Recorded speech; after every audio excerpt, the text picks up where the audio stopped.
여러분 안녕하십니까? 수요 잡담 시간이 돌아왔습니다.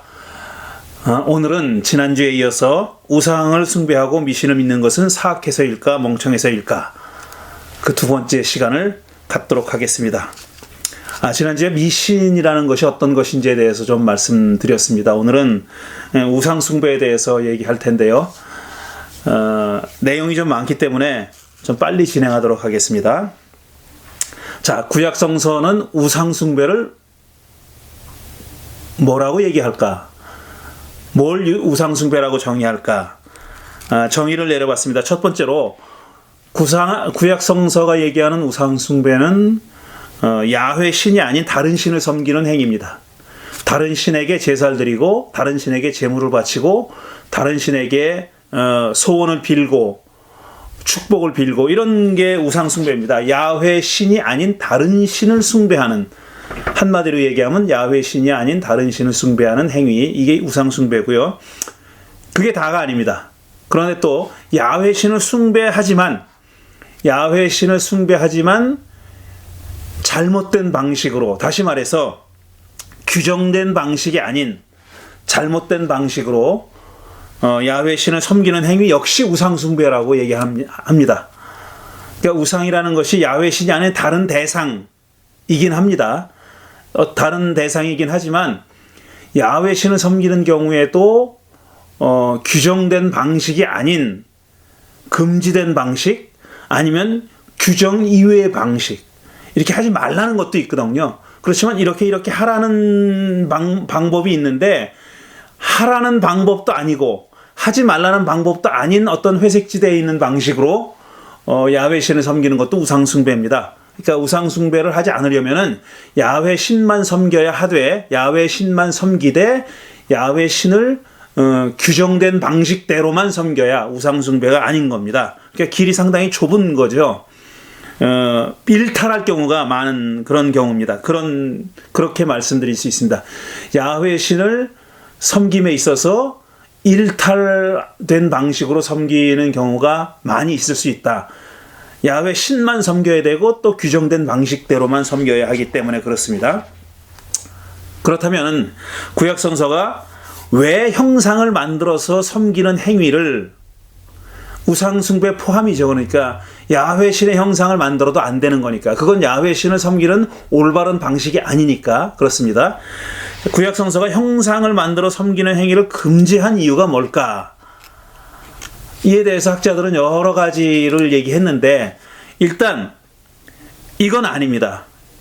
지금 말씀드리려고 하는 그 내용은 구약 성서가 형상을 만들어서 섬기는 행위를 금한 이유가 아니다라는 겁니다. 그 첫 번째가 뭐냐면은 야훼 신은 어떤 몸이 없는, 형체가 없는 신이기 때문에 본래 형체가 없는데 왜 형체를 만들어 섬기느냐 이거죠. 그건 잘못된 방식이다. 그래서 금지했다. 그러니까 야훼 신이 원래 몸이 없는, 형체가 없는 신이기 때문에 형상을 만드는 것을 금지했다. 이건 틀린 대답이다 이겁니다.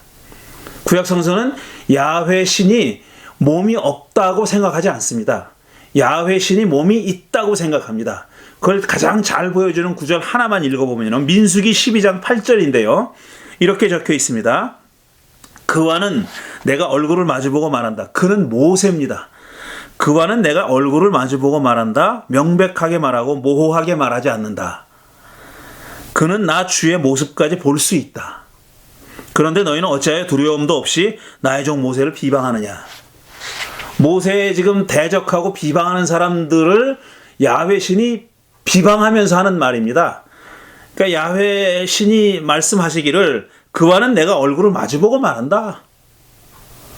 그러니까 얼굴과 얼굴, 페이스 투 페이스로 말한다는 겁니다. 그 얘기는 야훼 신이 페이스를 가지고 있다, 얼굴을 가지고 있다, 이런 얘기죠. 그는 나 주의 모습까지 볼 수 있다. 물론 모세에게만 국한된 일종의 특권입니다. 모세만 누릴 수 있는 특권이에요. 모세 이외에 다른 사람들은 야훼의 얼굴을 보면 죽는다 그랬어요. 사람은 야훼의 모습을 보면 다 죽는다고 했지만 모세만 예외인 겁니다. 모세는 나 주의 모습까지 볼 수 있다 그랬잖아요. 그렇게 주가 야훼가 모습을 가지고 있다, 형상을 가지고 있다, 이런 것이 전제되어 있는 그런 말씀이죠. 그러니까 야훼 형상이 없기 때문에, 몸이 없기 때문에 형상을 만드는 걸 금했다. 이건 틀린 말이다 하는 겁니다. 그러면 야훼가 형상을 만들지 말라고 명령했을 때 그 이유를 밝히는 구절이 있는데 그게 신명기입니다. 신명기를 보면은 야훼 신이 형상이 아니라 목소리로서 자신을 드러내겠다는 의지를 밝혔기 때문에 형상을 만들지 말아야 된다, 이렇게 설명하는 겁니다. 목소리로서만 자신을 드러냈기 때문에 형상을 만들지 말라 그랬다는 거죠. 그게 신명기 4장 12절 이하에 있는데 12절부터 18절까지인데요. 제가 기니까 중간에 좀 생략하고 읽겠습니다. 12절, 주께서 불길 속에서 너희에게 말씀하셨으므로, 불길 속에서 말씀하셨다. 그러니까 야훼, 이스라엘 백성들이 본 거는 불길만 봤다는 겁니다. 그러니까 불길 속에 야훼 형상이 감춰져 있었다라는 뜻이죠. 너희는 말씀하시는 목소리만 들었을 뿐 아무 형상도 보지 못했다. 불길만 본 겁니다. 그러니까 야훼 신이라고 여겨지는 어떤 모습, 형상, 이걸 보진 못했다는 거죠. 너희는 오직 목소리를 들었을 뿐이다. 좀 뛰어넘어서 15절, 주께서 호렙산 불길 속에서 너희에게 말씀하시던 날 너희는 아무 형상도 보지 못했다는 사실을 깊이 명심해라. 형상을 보지 못했다는 걸 깊이 명심해라 라는 겁니다. 보지 못했다, 오로지 목소리만 들었다, 소리만 들었을 뿐이다 라는 겁니다. 그래서 16절, 남자의 형상이든 여자의 형상이든 너희 스스로가 어떤 형상을 본떠서도 새긴 우상을 만들지 않도록 하여라. 우상을 만드는 것은 스스로 부패하는 것이다. 땅 위에 있는 어떤 형상, 짐승의 형상이나 하늘에 날아다니는 어떤 새의 형상이나 땅 위에 기어다니는 어떤 동물의 형상이나 땅 아래 물속에 있는 어떤 물고기의 형상으로라도 우상을 만들어서는 안 된다. 아주 자세히 설명하죠. 자세히. 땅 위에 기어가는 짐승, 날아다니는 짐승, 그 다음에 물 밑에 있는 짐승, 그 어떤 형상으로도 만들지 말아라 라는 겁니다. 근데 그 전에 16절에 뭐라고 얘기했냐면 우상을 만드는 것은 스스로 부패하는 것이다 그랬어요. 스스로 부패하는 것이다. 이건 제가 질문을 했잖아요. 우상을 숭배하고 미신을 먹는 것은 사악해서일까 멍청해서일까 그랬어요. 근데 이 신명기 4장에 의하면은 그건 사악해서라는 거예요. 스스로 부패하는 것이다 그랬잖아요. 우상을 만드는 것은 스스로 부패하는 것이다 라고 했으니까 이 귀절은 신명기 4장의 말씀은 우상 숭배를 사악함, 부패함, 인간성의 부패, 신앙의 부패, 인간성의 사악함과 연결시키고 있습니다. 우상을 만드는 것은 스스로 부패하는 것이다. 사악해지는 것이다. 이렇게 얘기하고 있는 거죠. 정리해보면 이겁니다. 왜 구약성서가 형상을 만들지 말라고 했을까? 첫째로 야훼를 몸이 없는, 그러니까 form이 없는, formless 혹은 bodiless, 몸이 없는 그런 신으로 믿었기 때문은 아니다. 그건 확실하고요. 그 다음에 두 번째로 든 신명기 4장의 말씀을 잘 봐도 너희는 형상을 보지 못했다. 목소리만 들었을 뿐이다 그랬잖아요. 그런데 그 전에 지금 모세에게 형상이, 야훼 신이 형상이 있다는 것을 모세 신과의 관계를 얘기할 때 이미 밝혔습니다. 그는 나의 모습을 봤다. 우리가 얼굴과 얼굴을 맞대고 얘기했다. 모세는 야훼 신의 모습을 봤다고 얘기했잖아요. 그러니까 목소리도 들려주고 형상도 보여주는 일이 얼마든지 가능했다는 겁니다. 실제로 모세에겐 그렇게 했고요. 그러니까 목소리만 들었다는 사실이, 이스라엘 백성들이 목소리만 들었다는 사실이 곧바로 형상을 만드는 것을 금지한 이유라고 말할 수는 없다는 겁니다. 형상이 없기 때문에 목소리만 들은 게 아니라 형상이 있지만 그때 목소리만 들었기 때문에 들었다고 했으니까 형상을 만드는 것 자체가 불법이라는 것을 설명하는 말은 안 되는 거죠. 적어도 모세는 봤으니까 말이죠.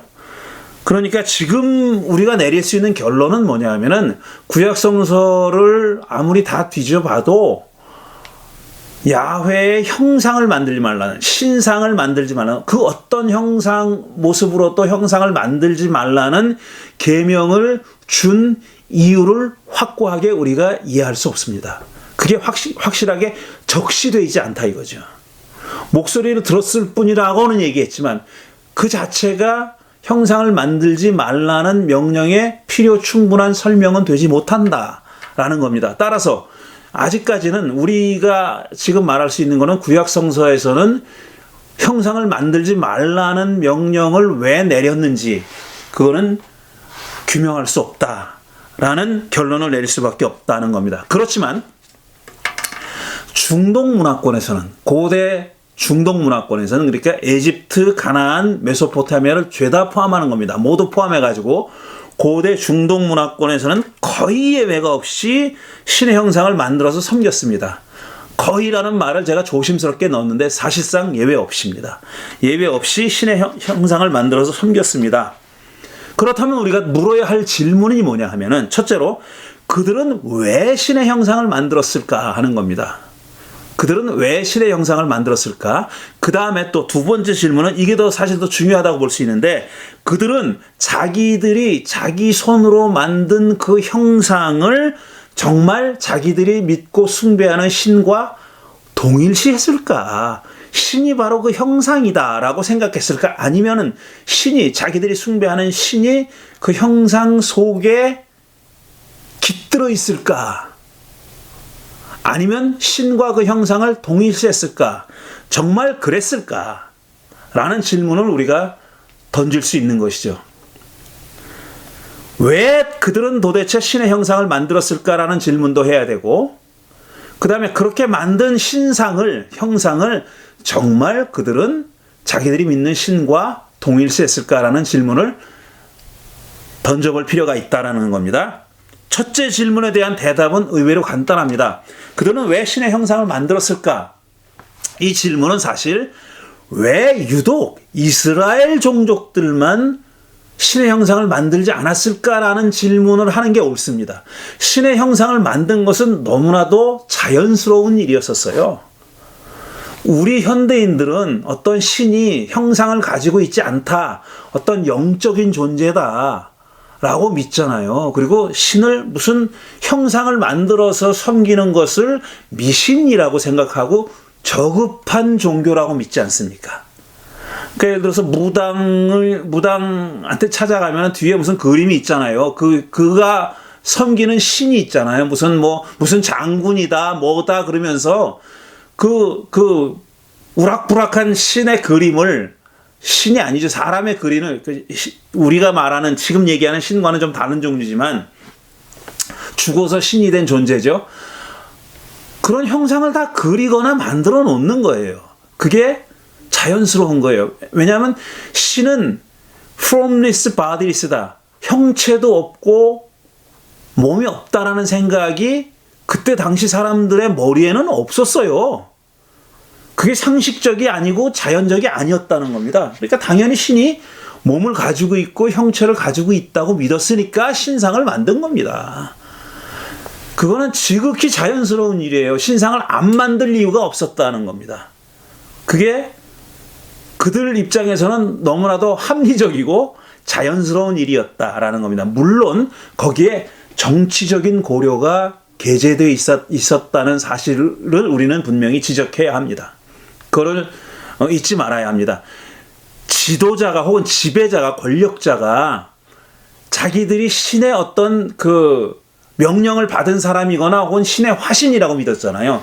신의 지상에서의 모습, 현현, 대리체, 신의 대리자 이렇게 생각했잖아요. 그러니까 그 형상을 그렇게 만들어서 그걸 섬김으로써 그의 대리자인 왕 또는 권력자의 권위와 지위, 권력까지도 보장하는 거니까 신상을 화려하게, 거대하게 만드는 것이 그런 정치적인 고려 때문이기도 했다는 겁니다. 그러니까 그들은 왜 신의 형상을 만들었을까라는 질문에 대해서 우리는 두 가지로 대답할 수 있는 거죠. 그게 자연스러우니까. 오히려 안 만드는 게 이상한 짓이었으니까. 그게 첫 번째 대답이고, 두 번째 대답은 그건 정치적인 권력과도 무관하지 않았다라는 대답을 할 수 있는 거예요. 자, 그럼 두 번째로, 그들은 과연, 고대 중동 문화권에 살던 사람들은 과연 그 형상과, 자기들이 만든 형상과 신을 동일시했을까라는 질문을 가질 수 있는데, 그 질문에 대한 대답이 그들에게도 사실은 중요한 문제였습니다. 풀어야 할 어떤 과제였다는 겁니다. 신상은 자기들 손으로 만드는 거예요. 전문가가 만들어요. 테크니션이 만드는 겁니다. 전문가, 프로페셔널이 만들어요. 그건 물건입니다. 사물이에요. 그런데 그게 신으로 돼야 되는 거예요. 디피케이션 해야 되는 거예요. 그걸 신화해야 되는 거예요. 신으로 만들어야 되는 그런 절차가 필요한 겁니다. 어떻게 자기들 손으로 만든, 그러니까 예를 들어서 어떤 동물의 모습을 가지고 있다. 신이, 어떤 종족이 예를 들어서 사자의 형상을 만들어서 그걸 신상이라고 믿었다고 칩시다. 근데 그 형상을 만들 수 있는 사람들은 한두 명이 아니에요. 그리고 사자 형상이 누구나 만들 수 있는 거잖아요. 그런데 그 모든 사람들이 만든 모든 사자 형상이 신이 되는 게 아니라 지금 특정한 그 사자상만 신으로 숭배하는 거 아닙니까? 그러면 그 특정한 사자상을 신이 되게 하는 어떤 그 과정과 절차가 있었다라는 거죠. 그 절차가 뭐냐 하면은 마우스 워싱이라는 겁니다. 제가 뭐 다른 말로 입을 씻는다는 얘기인데, 사실 입을 씻는다고 하면서 그 입을 포함한 신상을 씻는 거예요. 근데 마우스 워싱, 입을 씻는 겁니다. 쉽게 얘기하면은 그게 중요한 의식이었어요. 그게 고대 메소포타미아 지역에서 행해지던 중요한 의식이었는데, 그 얘기 하기 전에 먼저 신상 숭배, 그 고대 메소포타미아 사람들이, 그러니까 고대 중동 사람들이, 문화권 사람들이 신상을 숭배했는데 이런 내용들을 가지고 있어요. 첫째로, 그 신상의 모습은 대체로는 사람의 모습이었어요. 사람 비슷한 모습이었어요.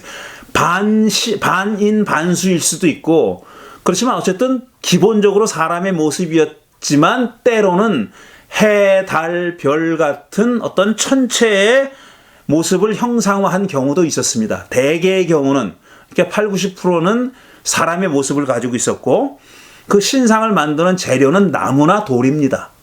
뭐 그것 이외에 다른 재료가 있었겠어요? 나무나 돌로 만들어서 그 표면을 값비싼 어떤 그 금속을 입혔어요. 금이죠. 대부분은 금이에요. 금 같은 그 값비싼 금속을 입히고 보석으로 치장을 했습니다. 그게 신상입니다. 재료가 그렇다는 얘기고, 그럼 신상을 어디 뒀느냐 하면 신전, 그 신상을 모시는 템플, 신전의 가장 깊은 곳에 안쪽에다가 두었습니다. 그리고 그 신상이 놓여져 있는, 신상을 둔 곳에 접근할 수 있는 자격이 있는 사람들은 지극히 제한됐고, 접근할 수 있는 때도, 타임도 지극히 제한됐습니다. 아무나 아무 때나 가서 그 신상이 있는 곳에 들어갈 수 없었다는 겁니다. 그걸 그렇게 할 수 있는 권한을 가진 사람이 극소수였고, 그러니까 최고위 제사장이죠. 그리고 아주 특별한 경우에만 그 신상이 놓여져 있는 그 장소에 들어갈 수 있었습니다. 이스라엘의 예루살렘 성전으로 말하면 지성소죠. 지성소에 들어갈 수 있는 권한을 가진 사람과 때가, 시간이 정해져 있었다는 거죠. 그래서 제사장들이 그 신상에다가 제물을 바치거나 찬양을 하는 등의 행위로서 제사를 바쳤다, 제사를 행했다 하는 겁니다. 이게 소위 말해서 형상을 숭배하는, 신을 숭배하는, 모양을 갖춘 신을 숭배하는 그런 절차였다라는 겁니다. 자, 그러면은 지금 말씀드린 대로 사람이 자기들 손으로 만든 형상을 제사의 대상이고 숭배의 대상인 신상으로 만드는, 소위 디피케이션 하는, 신으로 만드는 그런 의식이 있었어요.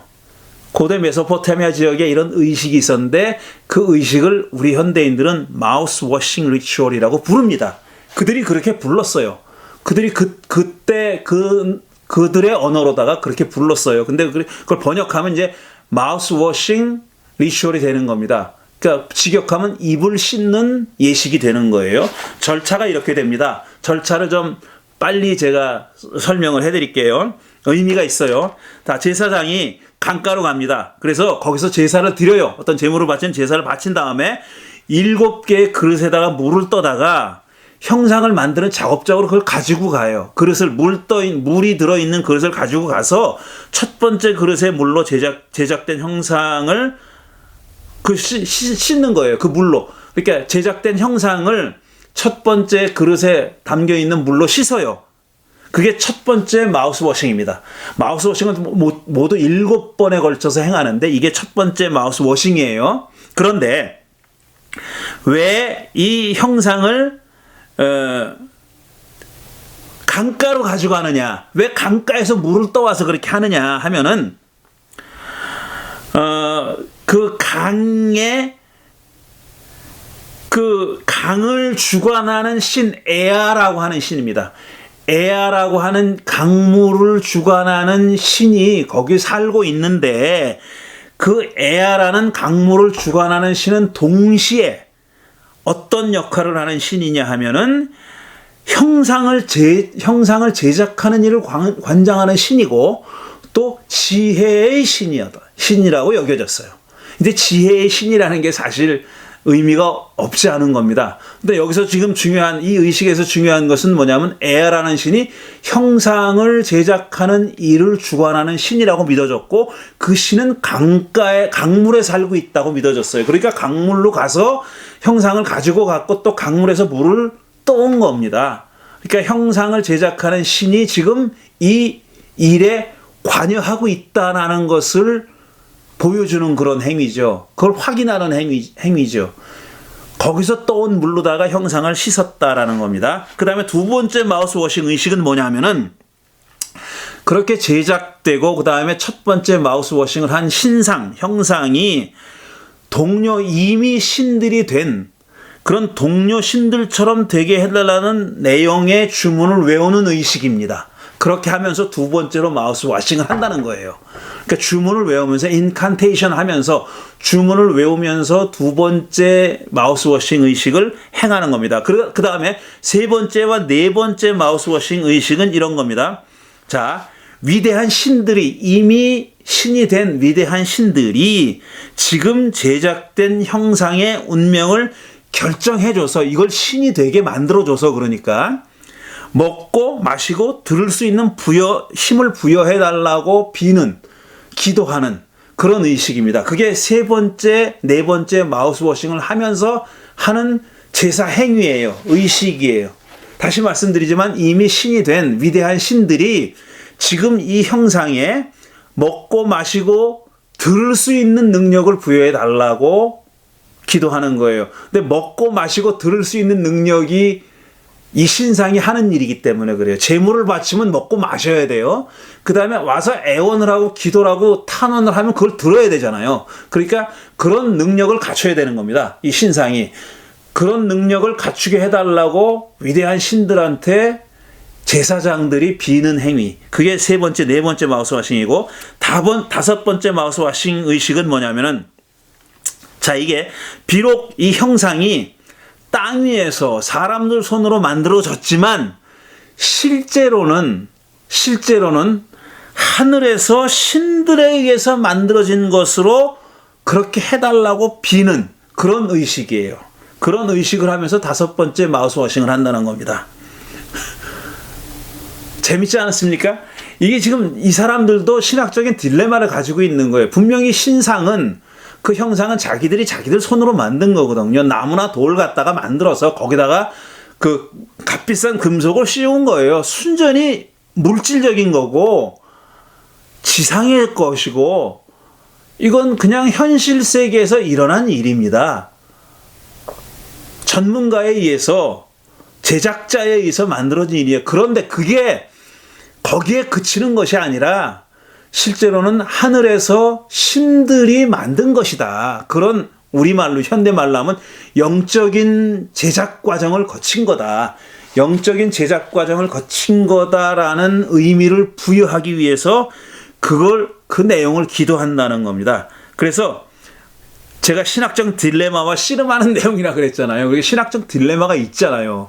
형상은 분명히 자기들 손으로 만든 건데 그게 신이 돼야 되니까 그 딜레마를 푸는 의식이라는 거죠. 그 딜레마를 해결하는 그런 의식으로서 이런 내용의 기도를 드린다는 겁니다. 이거 영어로 지금 번역을 그 원래 말은 수메르나 아카드어였겠지만 그걸 영어로 번역한 겁니다. This statue cannot smell incense without opening the mouth. 그러니까 지금 입을 열지 않으면은 이 제물 바친 그 향기를 인센스를 향기를 냄새 맡지 못하잖아요.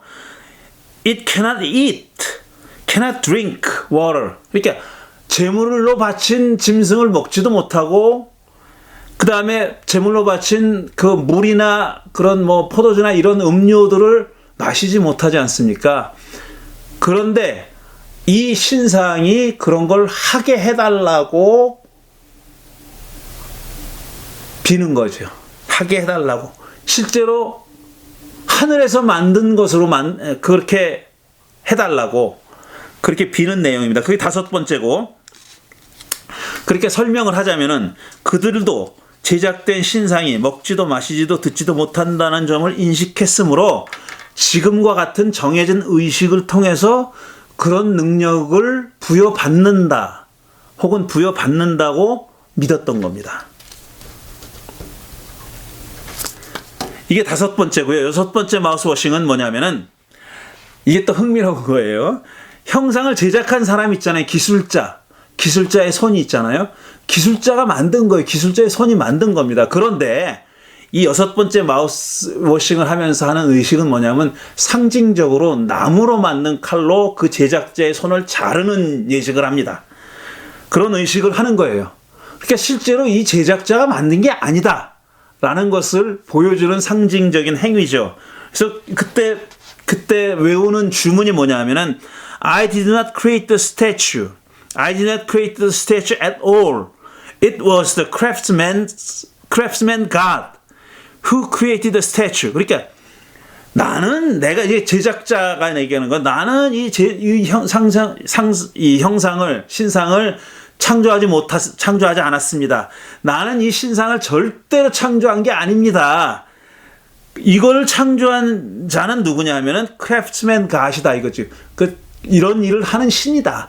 이런 신을 하는 신이 이 신상을 창조했다라는 그 주문을 반복해서 외우면서 이 의식을 행한다는 얘기입니다. 마지막으로 7번째 형상은 뭐냐면 7번째 마우스워싱은 뭐냐면은 이 신상을 이제 신전으로 가지고 와서 마지막으로 행하는데 여기다 옷을 입힙니다. 그 다음에 관을 씌우고 그 말씀드린 대로 가장 신전 안에서 가장 깊은 곳에 안치하는 의식이죠. 안치하는 의식. 이 의식을 함으로써 전체 마우스워싱 의식이 종료되는 것이고, 이렇게 해서 이제 사람 손으로 제작한 형상은 제사를 받고 숭배를 할 만한 그런 자격이 있는 신 또는 신상이 됐다고 여기는 겁니다. 이런 절차를 거쳤다는 것이죠.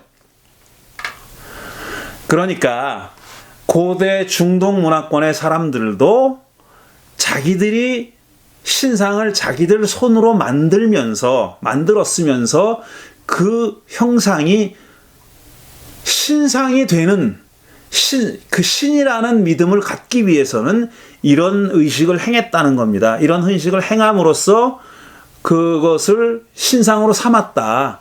숭배의 대상으로 삼았다라는 겁니다. 그런데 우리가 또 물어야 할 질문은 뭐냐면, 이게 사실 관건인데, 이런 문화적 환경 속에서 살아갔던 이스라엘 사람들은 왜 어떻게 해서 그 형상 숭배를 거부했느냐 하는 겁니다. 왜 거부했느냐 하는 것이죠. 지금 앞에서 그 질문에 대한 대답을 했습니다. 첫째, 아닌 거는 뭐냐면은 신이 바디리스라고 믿었기 때문은 아니다 라고 얘기했어요. 신이 형체가 없는 그런 무형의 abstract한 그런 관념적인 존재였다고 믿었기 때문은 아니다라고 얘기했고, 그 다음에 목소리만 들었기 때문이라는 설명도 불충분하다고 말씀드렸어요. 불충분하다고.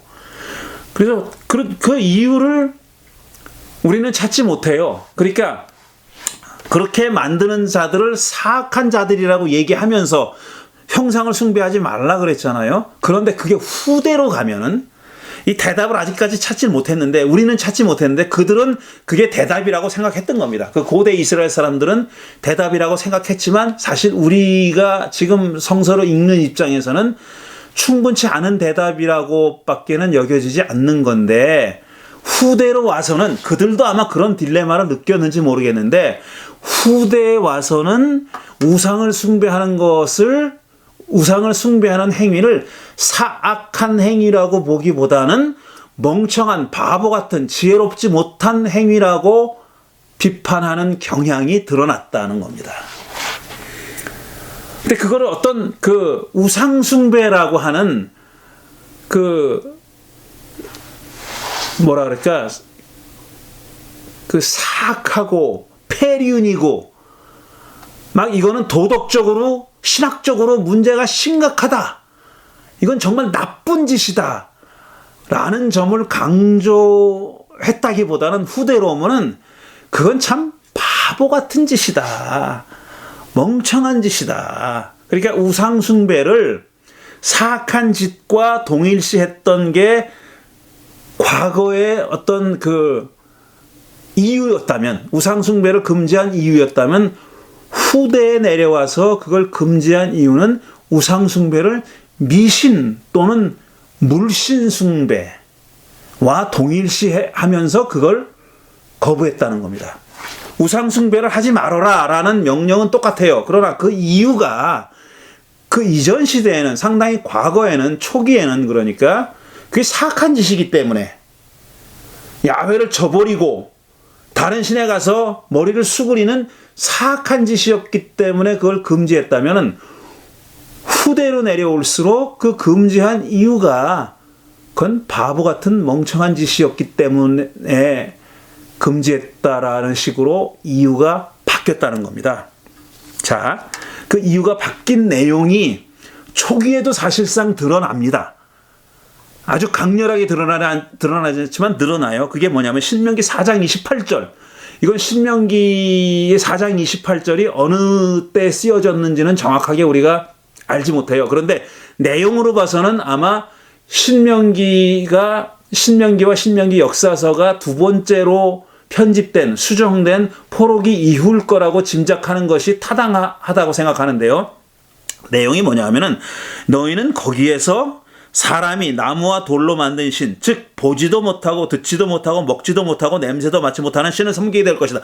거기에서라는 건 이제 가나안 땅에 들어가면이라는 게 지금 신명기서의 배경이에요. 신명기는 이스라엘 사람들이 광야 유랑을 다 마치고 가나안 땅에 들어가기 직전에 모세가 백성들을 모아놓고 한 연설이잖아요. 그게 신명기의 지금 그 문학적인 배경이에요. 그렇지만 그 안에 들어있는 내용을 잘 보면은 그 훨씬 후대의 상황이 반영되어 있는 내용들도 많이 있다는 겁니다. 그건 뭐 요즘 그 학계에서는 너무나도 당연한, 지당한 얘기고 정설이 되어버렸죠. 심지어는 신명기가 지금 이렇게 모세가 말하는 걸로 되어 있지만 실제로는 포로로 잡혀간 이후의 상황이 반영되어 있는 그런 대목들도 많이 있거든요. 이 대목도 거기에 해당한다고 볼 수 있는 겁니다. 보지도 못하고 듣지도 못하고 먹지도 못하고 냄새도 맡지 못하는 신을 섬기게 될 것이다 라는 거예요. 특히 포로로 잡혀가면 그거를 섬기라고 문화적 배경이 그렇게 되죠. 바벨론 포로로 잡혀갔으니까. 바벨론의 신들은 다 그렇게 하니까. 지금 말씀드린 대로 7차례에 걸친 마우스워싱 리추얼을 통해서 사람이 만든 형상을 신으로 섬기는 그런 동네니까, 그런 문화권이니까 그걸 섬기게 된다는 거죠. 근데 여기서 보지도 못하고 듣지도 못하고 먹지도 못하고 냄새도 맡지 못하는 신이라는 그 구절에 우리가 집중할 필요가 있어요. 왜냐하면 지금 마우스워싱 의식에서, 그 리추얼에서 강조하는 게 뭡니까? 그 신을 지금 사람이 만드는 물질에 불과하기 때문에 먹지도 마시지도 듣지도 못하는 신이었잖아요. 그걸 먹을 수도 있고 마실 수도 있고 들을 수도 있게 만드는 의식이 마우스워싱 의식이죠. 근데 그걸 의식한 대목이 아니냐라는 거죠. 그 마우스워싱 의식을 의식하고 지금 신명기 4장이 보지도 못하고, 그래 봐야, 그런 의식을 해봐야 그들이 섬기는 신은 뭐냐면은 보지도 듣지도 먹지도 마시지도 못하고 냄새도 맡지 못하는 그런 신이다. 그러니까 니들이 어떤 향을 피워봐야, 짐승을 받쳐서 그 태우는 기름을 태우는 그런 냄새를 풍겨봐야 냄새도 못 맡는다. 그 신들은. 그런 얘기입니다. 그리고 또 상당히 후대 시편으로 여겨지는 시편 115편 4절에서 7절을 보면 이렇게 써 있어요. 이방 나라의 우상은 금과 은으로 된 것이며, 그렇죠. 지금 말씀드린 대로 나무나 돌로 만들어서 금 같은 값비싼 금속을 씌운다고 했으니까 금과 은으로 된 것이며 사람이 손으로 만든 것이다 라고 강조합니다. 사람이 손으로 만든 것이다. 입이 있어도 말하지 못하고, 눈이 있어도 볼 수 없으며, 귀가 있어도 듣지 못하고, 코가 있어도 냄새 맡지 못하고, 손이 있어도 만지지 못하고, 발이 있어도 걷지 못하고, 목구멍이 있어도 소리를 내지 못한다. 이건 확실히 중동 문화권의 그런 신상들에 대한 비판입니다. 그건 그냥 사람이 만든 조각품에 불과한 거다. 아무것도 못한다, 이런 거. 그러니까 거기다 제사를 드려봐야 말짱 헛일이다. 이런 내용을 강조하는 것이죠. 이런 비슷한 취지로, 같은 취지로 가장 자세하게 길게 설명한 대목이 이사야서 44장입니다. 조금 길지만 굉장히 의미 있는 내용들이 들어있기 때문에 제가 좀 다 읽어보겠습니다. 그것을. 이사야서 44장 9절부터 20절까지인데요. 자, 9절 이렇게 돼 있어요. 우상을 만드는 자는 모두 허망한 자들이라 그랬어요. 와! 아까 앞에서 신명기 얘기를 하면서, 뭡니까? 신명기입니까? 처음에 읽었을 때 부패한, 신명기 4장이죠. 우상을 만드는 것 스스로 부패한 일이라 그랬어요. 그러니까 사악한 일이에요, 여기서는. 근데 지금 이사야 44장에서 우상을 만드는 자는 모두 허망한 자들이다 그랬어요. 이건 멍청한 자들이다라는 뜻입니다. 지혜롭지 않은 자들이다, 어리석은 자들이다, 이런 뜻이에요. 그러니까 부패한 자들에서 멍청한 자들로 옮겨온 겁니다. 우상을 만드는 자들의 성격 규정을 사악한 자들, 부패한 자들에서 바보 같은 자들, 어리석은 자들, 멍청한 자들로 옮겨온 거예요. 그렇게 성격을 달리 규정하게 된 겁니다. 그들이 좋아하는 우상은 아무 쓸모가 없는 것들이다. 이런 우상을 신이라고 증언하는 자들은 눈먼 자들이요 무지한 자들이니 마침내 수치만 당할 뿐이다. 이것도 다 지금 말씀드린 특징이 반영되어 있는 겁니다. 눈먼 자들, 실제로 눈이 멀었다는 얘기가 아니죠. 그건 바보 같다는 얘기죠. 멍청하다는 얘기죠. 그야말로 지혜의 눈이 멀었다는 뜻이에요. 무지한 자들이다. 나리지가 없는 자들이다. 지식이 없는 자들이고 지혜가 없는 자들이고, 그러니까 이들이 당할 것은 뭐냐면 수치예요. 그러니까 사악한 자들이 당할 자는 징벌입니다. 야훼 신으로부터의 징벌. 그런데 이들은 수치를 당한다 그래서 사람들로부터 조롱거리가 된다는 뜻이에요. 조롱거리가 된다. 이건 조롱받는 사람의 대표적인 사람들이 누구냐? 어리석은 자들입니다. 멍청한 자들이에요. 그러니까 성격 규정이 이렇게 달라졌다는 것을 잘 보여줍니다. 아무런 유익도 없는 신상을 만들고 무익한 우상을 부어 만드는 자가 누구냐? 이것도 다 같은 취지죠. 유익이 없다. 해봐야 useless다. useless. 쓸데가 없다. 쓸모가 없다. profit이 없다. benefit이 없다는 거예요. 그런 무리는 모두 수치를 당할 것이다. 또 얘기합니다. 대장장이들은 사람들일 뿐이다. 자, 이들은 지금 이 귀절을 적은 이사야 예언자는 어떤 사람이냐 하면은 메소포타미아 사람들이 신상을 만드는 과정을 아는 사람이에요. 대장장이라고 얘기했는데 이들은 신상을 만드는 전문가들입니다. 그러니까 모든 대장장이들이 신상을 만든 건 아니에요. 대장장이들 중에 선택된 자들이 신상을 만드는 일에 종사했죠. 물론 실력도 좋지만 어쨌든 구별된 자들입니다. 그런 자들이 만든 형상만 마우스워싱 리추얼을 통해서 신상이 되는 겁니다.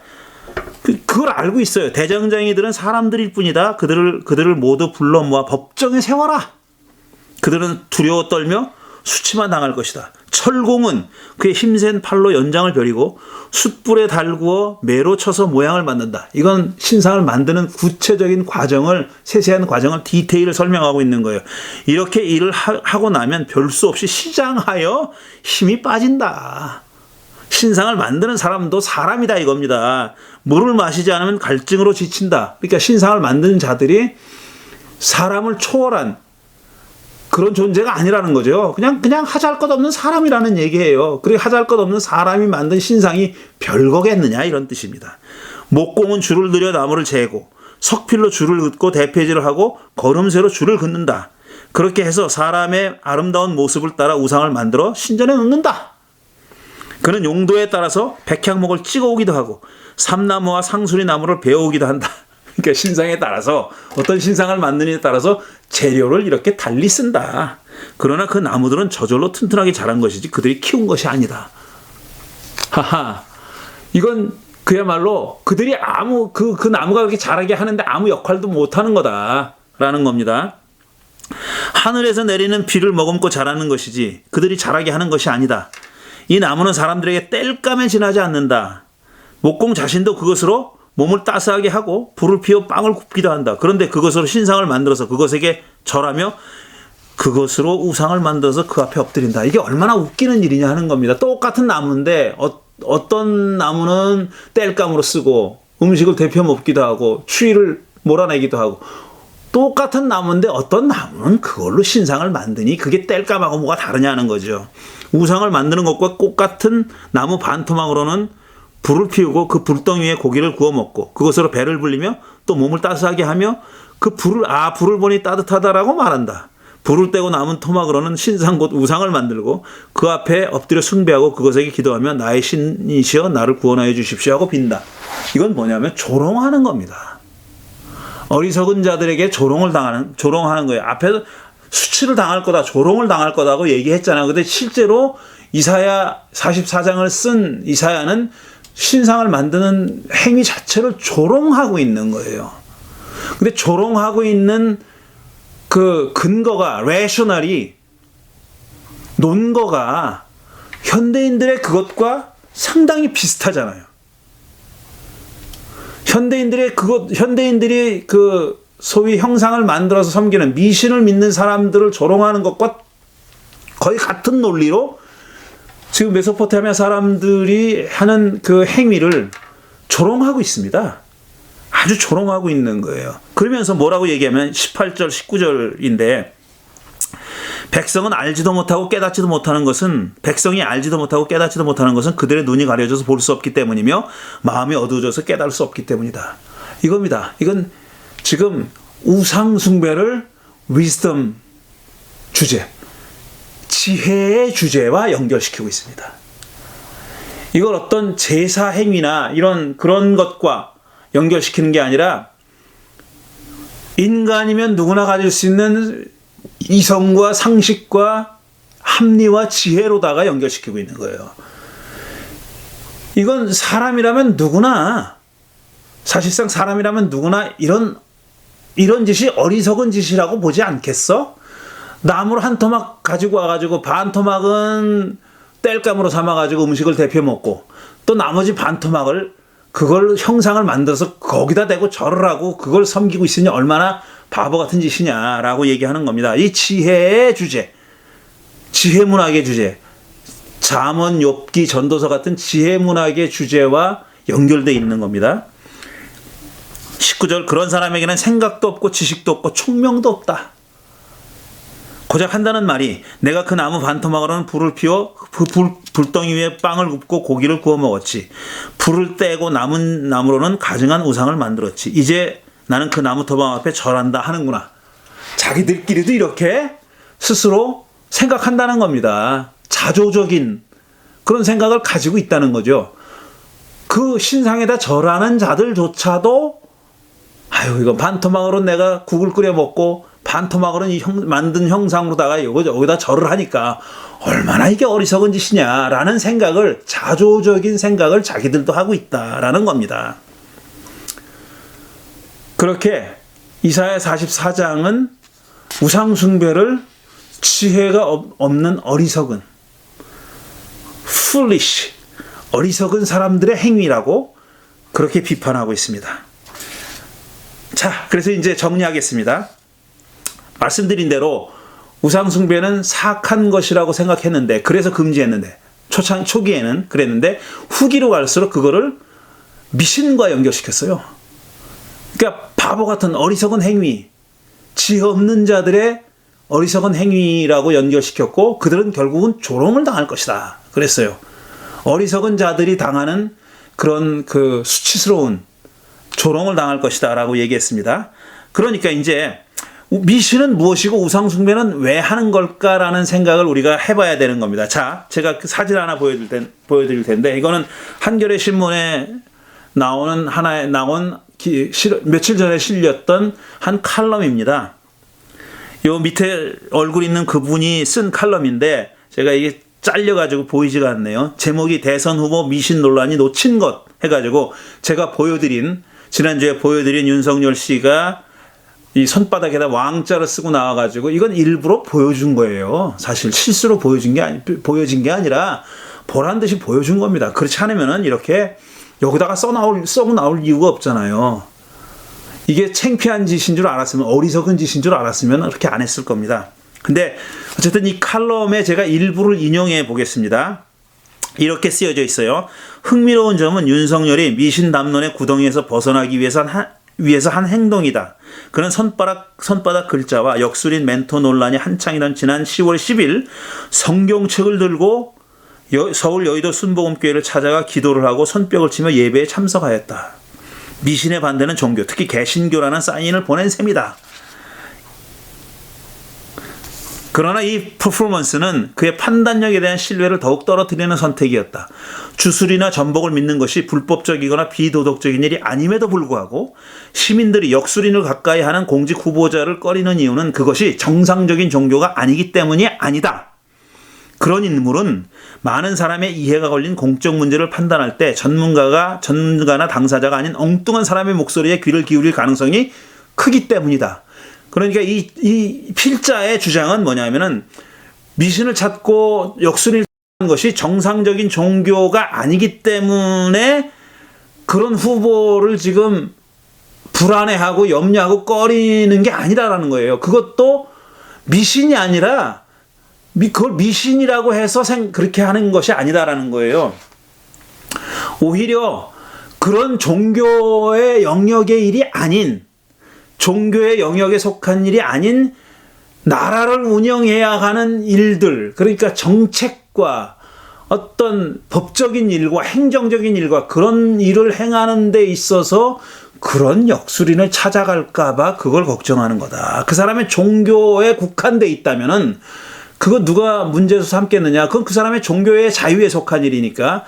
그렇지만 그게 아니라 종교의 영역이 아닌 그런 일들까지도 그들의 손에 맡길까봐, 역술인의 손에 맡길까봐 그걸 걱정한다는 거죠.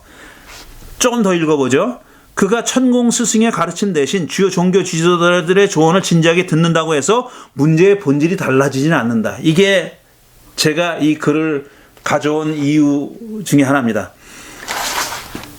그가 천공 스승이라는 자한테 가지 않고 이제는 소위 개신교의 그럴싸한 이름 높은, 이름 큰 목사들을 찾아가서 조언을 구한다 해도 문제가 달라지지 않는 거예요. 그들이 한 조언에 따라서 정책을 결정한다면 그건 다른 천공 스님을 달라가거나 점쟁이를 찾아가는 것과 다르지 않다는 겁니다.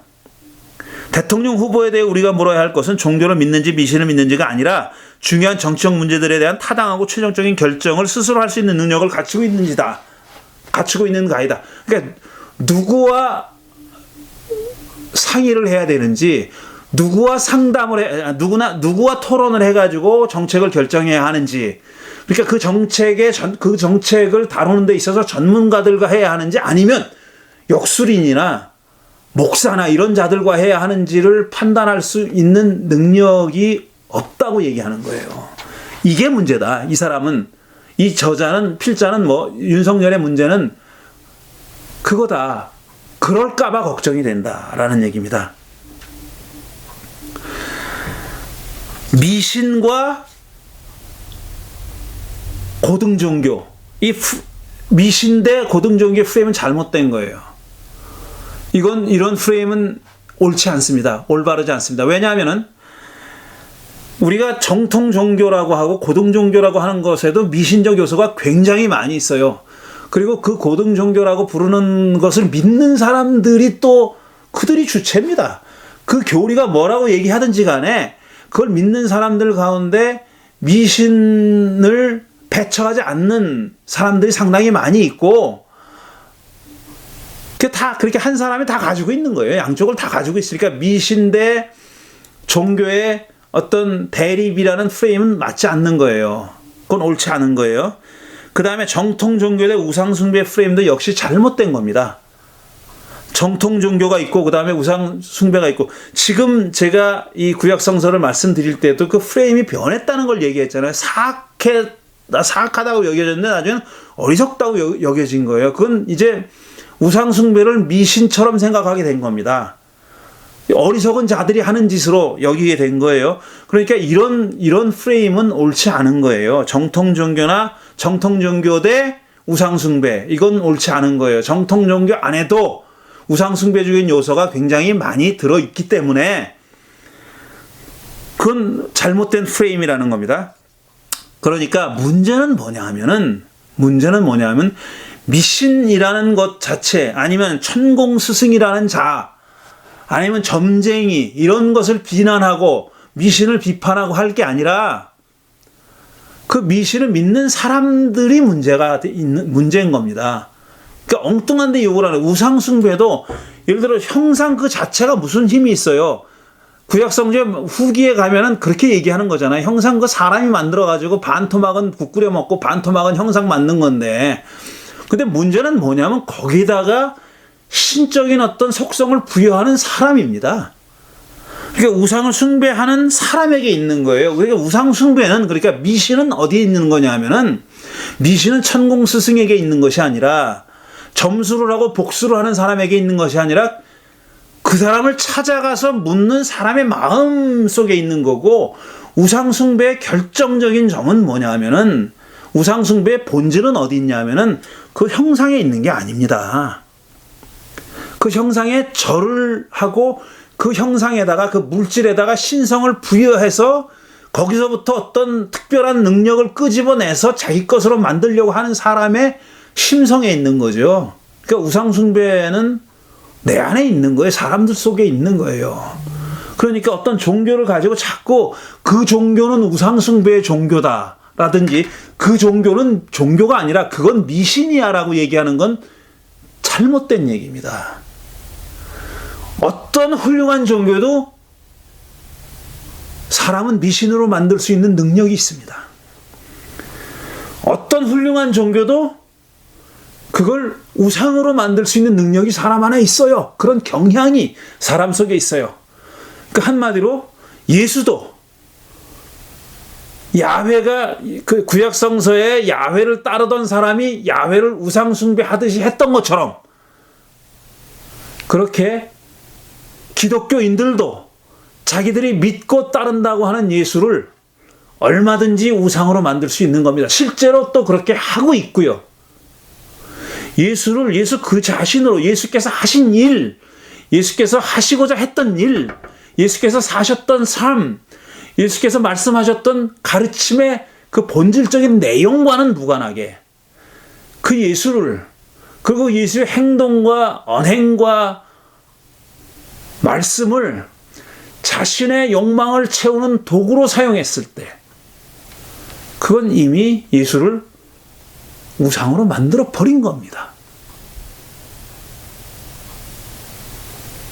그러니 미신과 우상숭배도 이런 관점에서 우리가 생각해야 됩니다. 많은 보수인 개신교인들이 불교는 우상숭배의 종교네, 자력구원의 종교네, 말도 안 되는 말들을 하고 있습니다. 그런 자들이 사실상 우상숭배하는 겁니다. 미신과 우상숭배는 과연 사악해서 그렇게 하는 걸까? 아니면 멍청해서 그렇게 하는 걸까? 이 주제로 드리는 말씀은 이것으로 마치겠습니다. 감사합니다.